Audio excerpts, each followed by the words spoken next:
Welcome to A to Z physical education. ఈరోజు ఇంకొక ముఖ్యమైనటువంటి టాపిక్ మీద మీ ముందుకు వచ్చామండి. Lesson presentation. సిలబస్లో మనకి పాఠ్యాంశ ప్రదర్శన అనేటటువంటి విషయం మీద సిలబస్లో ఇవ్వడం అయితే జరిగింది. అయితే సార్ దీని నుంచి ఎలా బిట్ వస్తుందనంటే, వరుస పాఠ్యాంశ ప్రదర్శనలో ఈ క్రింది వానిలో సరిగా జతపరచుము. నువ్వు ఒకవేళ లెసన్ ప్రజెంటేషన్ చెప్పేటప్పుడు ఫస్ట్ ఏం చెప్తావు, ఎలా చెప్తావు, ఏ విధమైనటువంటి జతపరిచేటటువంటి క్వశ్చన్స్ వస్తాయి కూడా. ఫస్ట్ చూడండి, మన దగ్గర ఓరియంటేషన్ అని అంటే క్లుప్తంగా వివరించడం, ఒక విషయాన్ని క్లుప్తంగా వివరించడం. ఈ సైడ్ హెడ్డింగ్లేనండి. తర్వాత వెర్బల్ ఎక్స్ప్లెనేషన్, ఆ తర్వాత లెక్చర్. ఈ సైడ్ హెడ్డింగ్లు అనమాట. ఫస్ట్ సైడ్ హెడ్డింగ్లో ఇచ్చి వాటిని సరిగా జతపరచమను అంటాడు. ఒక్క సైడ్ హెడ్డింగ్లు నేర్చుకుంటే సరిపోతుందా?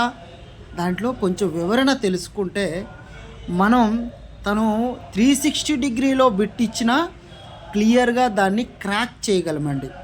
ఇది చదివే విధానం. మా మెటీరియల్ చూడండి ఎంత అద్భుతంగా, ఎంత కూలంకుషంగా ఉందో. మీకు ఇవి పీడిఎఫ్ రూపంలో పెడుతున్నా, మీకు ఉపయోగపడితే నోట్ చేసుకోండి, లేదు అని అంటే స్కిప్ చేయండి. ఓకేనా?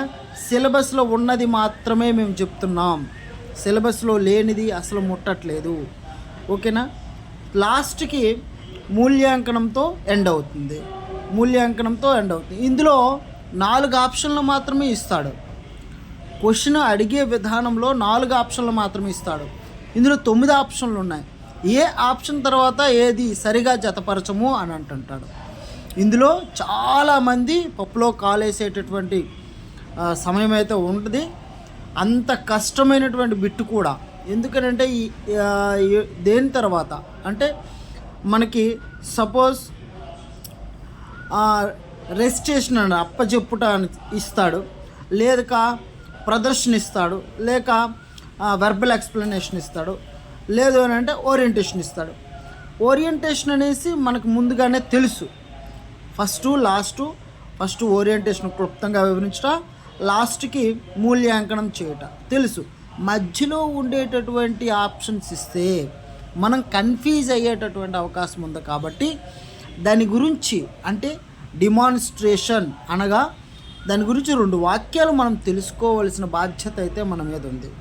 ఓకేనా ఫ్రెండ్స్? తర్వాత మనకి డెఫినెట్లీగా బిట్ వచ్చేటటువంటి ప్లేస్ ఏదైనా ఉందనంటే ఆధునిక ఒలింపిక్లు వరుస క్రమం. చూడండి, ఆధునిక ఒలింపిక్ వరుస క్రమం. ఇక్కడ మనం చూసుకున్నట్లయితే ఒక్క దగ్గర అంతా పెట్టేసామండి.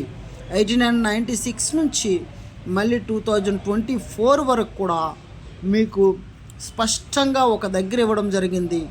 అలాగే చక్కగా ఆ ఈవెంట్లో ఆ సంవత్సరంలో ఎవరెవరికి ఏమేమి చేశారో, ఏ మెడల్స్ వచ్చాయి, మనం ఏ పొజిషన్లో ఉన్నాం అని కూలంకుషంగా విషయాలన్నీ అయితే ఇవ్వడం అయితే జరిగిందండి. చూడండి, చాలా చక్కగా డిజైన్ చేయడం అయితే జరిగింది. ఇది ప్రింటెడ్ మెటీరియల్ అండి, అది మీకు ఇవ్వడానికే. ఆ ఒలింపిక్స్లో ఏ విధమైనటువంటి కార్యక్రమాలు అక్కడ జరిగాయి, ఏ ప్లేస్లో ఉంది, ఎన్ని మెడల్స్ వచ్చాయి, ఎంతమంది పార్టిసిపేషన్ చేశారు, కంట్రీ ఏమిటి, మన ఇండియా ఏ ప్లేస్లో ఉంది, అంతా కూడా ఒక పద్ధతి ప్రకారంగా మీకు డిజైన్ అయితే చేయడం అయితే జరిగింది. ఇది అద్భుతంగా ఉందండి. ఎవరైనా సరే ఇప్పటికైనా మించిపోయింది లేదు. చక్కగా నీట్గా వివరించి చదవగలిగితే, సిలబస్ని కొంచెం ఎక్స్పాండ్ చేసి తెలుసుకోగలిగితే ఖచ్చితంగా మీకు జాబులో ఫైట్ చేసే అవకాశం ఉందండి. జాబ్ వచ్చేస్తుందని చెప్పట్లేదు, నేను మళ్ళీ చెప్తున్నా. ఈసారి school assistant physical education paper AP set లెవెల్లో ఉంటుంది. అందరికి కూడా ప్యాంట్లు తడిసిపోతాయి. ఇంపార్టెంట్ అని చదివిన వాళ్ళందరూ కూడా ప్యాంట్లు తడిసిపోతాయండి. కోర్స్ మీరు ఎవరికైనా అడగండి, school assistant biology, school assistant Telugu, school assistant maths paper ఎట్లా వస్తుందో ఖచ్చితంగా మీకు ఈసారి ఎవరైతే సిలబస్ తెలియకుండా పరీక్షకి సన్నద్ధం అవుతున్నారో వాళ్ళందరికీ ప్యాంట్లు తడిసిపోతాయండి ఎగ్జామ్ పేపర్ చూసిన వెంటనే. ఓకే. All the best.